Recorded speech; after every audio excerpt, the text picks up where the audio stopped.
अस्सलाम वालेकुम। क्या आपने कभी सोचा है कि दुनिया में सबसे खतरनाक लाइनें कौन-सी होती हैं? वो चीज़ें जो हम नहीं जानते या वो चीज़ें जिनके बारे में हमें ये भी नहीं मालूम होता कि हम उन्हें नहीं जानते? आज की वीडियो में हम एक नहायत दिलचस्प तस्वर के बारे में बात करेंगे, जिसे 4 हिस्सों में तक़सीम किया जाता है। Known knowns, known unknowns, unknown unknowns और अननोन नोन्स। ये तस्वर सिर्फ फ़लसफ़ा नहीं, बल्कि साइंस, कारोबार, तहकीक और रोज़मर्रा ज़िंदगी में बेहतर फ़ैसले करने में भी मदद देता है। सबसे पहले बात करते हैं नॉन नॉन्स के बारे में। ये वो चीज़ें हैं जो हम जानते हैं और हमें ये भी मालूम होता है कि हम उन्हें जानते हैं। मिसाल के तौर पर मैं जानता हूँ कि ज़मीन सूरज की गिर्द गर्दिश करती है। ये एक हकीकत है और हमें इसका शऊर भी है। इसी तरह हम ये भी जानते हैं कि पानी सिफ़र सेंटीग्रेड पर मुंजमद हो जाता है और एक पायलट ये जानता है कि उसने जहाज़ कैसे उड़ाना है। ये सब चीज़ें नॉन नॉन्स कहलाती हैं। नॉन नॉन्स के अंदर वो चीज़ें शामिल हैं जो फैक्ट्स हैं, जो हमारे स्किल सेट्स में इंक्लूडेड हैं, जिनकी इन्फॉर्मेशन फर्मली एस्टेब्लिश्ड है और जिनको हम कॉन्फिडेंटली अंडरस्टैंड करते हैं। अब आते हैं दूसरे हिस्से की जानिब जिसे कहते हैं नॉन अननोन्स। ये वो चीज़ें हैं जिनके बारे में हमें मालूम होता है कि हम उन्हें नहीं जानते।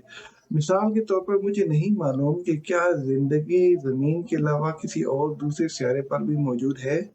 ये एक ऐसा सवाल है जिसका जवाब अभी तक साइंस के पास नहीं है। इसी तरह मुझे ये नहीं मालूम कि एग्ज़ैक्ट आज से 2 महीने के बाद मेरे शहर का मौसम कैसा होगा। तो हम ये कह सकते हैं कि non unknowns existing body of knowledge के अंदर मौजूद रिकॉग्नाइज्ड गैप्स हैं और हमें मालूम है कि वो एग्जिस्ट करते हैं, इसलिए हम उनको इन्वेस्टिगेट कर सकते हैं। अब आते हैं तीसरे हिस्से की जानिब जिसे कहते हैं अननोन अननोन्स और ये सबसे ज़्यादा इंटरेस्टिंग कैटेगरी है। ये वो चीज़ें हैं जिनके बारे में ना सिर्फ हमें कुछ मालूम नहीं होता, बल्कि हमें ये भी मालूम नहीं होता कि ऐसी कोई चीज़ मौजूद हो सकती है। मिसाल के तौर पर मुमकिन है कि फ़िज़िक्स के ऐसी बुनियादी क़वानीन कायनात के किसी और हिस्से में मौजूद हों जिनका अभी तक हमें तस्वुर तक भी ना हो। इसी तरह कुछ चीज़ें ऐसी हैं जो माज़ी में अननोन अननोन्स थीं, लेकिन अब वो इस कैटेगरी में शामिल नहीं हैं। जिस तरह पेनिसिलिन की दरियाफ्त से पहले डॉक्टरों को ये मालूम नहीं था कि फफूंदी से एंटीबायोटिक बनाई जा सकती है और उससे लाखों जिंदगियां बचाई जा सकती हैं। 2019 से पहले कोविड-19 भी एक अननोन था। डॉक्टरों को अंदाजा नहीं था कि एक ऐसा वायरस एग्जिस्ट करता है जो पोटेंशियली एनिमल से ह्यूमन में ट्रांसफर हो सकता है और पूरी दुनिया में फैल सकता है। हम ये कह सकते हैं कि अननोन जो हैं वो बिगेस्ट सरप्राइजेस हैं और वो हमारे ब्लाइंड स्पॉट्स हैं और उनको प्रिडिक्ट करना बहुत मुश्किल है और इसी तरह उनके लिए तैयार रहना, कबल अज़ वक़्त तैयार रहना भी बहुत ज़्यादा मुश्किल है। अब हम आते हैं चौथे हिस्से की तरफ जो शायद सबसे ज़्यादा दिलचस्प तस्वर है। इसको कहते हैं अननोन नोन्स। इसमें सबूत या इल्म हमारे सामने मौजूद होता है लेकिन हम उसकी असल अहमियत को समझ नहीं पाते। इसकी बेहतरीन मिसाल है हेलियोबैक्टर पाइलोरी नामी बैक्टीरिया। कई दहाइयों तक डॉक्टरों का ख्याल था कि मैदे का अल्सर सिर्फ ज़हनी दबाव से या मसालेदार खाने खाने से या मैदे की तेज़ाबियत की वजह से होता है। लेकिन अजीब बात ये थी कि मैदे के अल्सर के तमाम सैंपल्स के अंदर बार-बार यही बैक्टीरिया आ रहा था।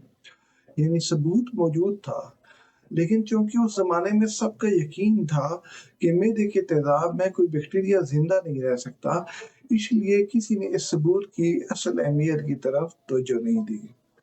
बाद में ऑस्ट्रेलिया के डॉक्टर बेरी मार्शल ने एक इंतहाई जुर्रतमंदाना कदम उठाया। उन्होंने एक ऐसा सस्पेंशन जिसके अंदर ये बैक्टीरिया मौजूद था, उसको खुद पी लिया, जिसके नतीजे में मैदे की तेज़ाबियत और मैदे के अल्सर की इब्तदाई अलामात उनके अंदर ज़ाहिर हो गई। इससे ये साबित हो गया कि ये बैक्टीरिया दरअसल रिस्पॉन्सिबल है मैदे के अल्सर के लिए। अननोन नोन्स की एक मिसाल न्यूरो साइंस से मैं आपको देता हूँ। न्यूरो साइंस की तहकीकात ये बताती हैं कि बाद बहुत सारा फैसलों में हमारा दिमाग फैसला करने की इब्तदाई तैयारी हमारी शऊरी आगाही से चंद मिलीसेकंड या कुछ 100 मिलीसेकंड पहले स्टार्ट कर देता है, लेकिन इस मौजू पर अभी तहकीक जारी है। असल सबक ये है कि ज़हीन इंसान सिर्फ ये नहीं जानता कि वो क्या जानता है, बल्कि वो ये भी समझता है कि उसे क्या नहीं मालूम और वो किन चीज़ों को शायद अभी तक समझ ही नहीं पाया। अगर आपको ये वीडियो पसंद आई हो तो इसे लाइक करें, अपने दोस्तों के साथ शेयर करें और चैनल को सब्सक्राइब करना ना भूलें। आखिर में आप सब के लिए एक सवाल, क्या कायनात में कुछ चीज़ें ऐसी हैं जो बने नौ इंसान के लिए हमेशा अननोन रहेंगी? शुक्रिया, खुदा हाफिज़।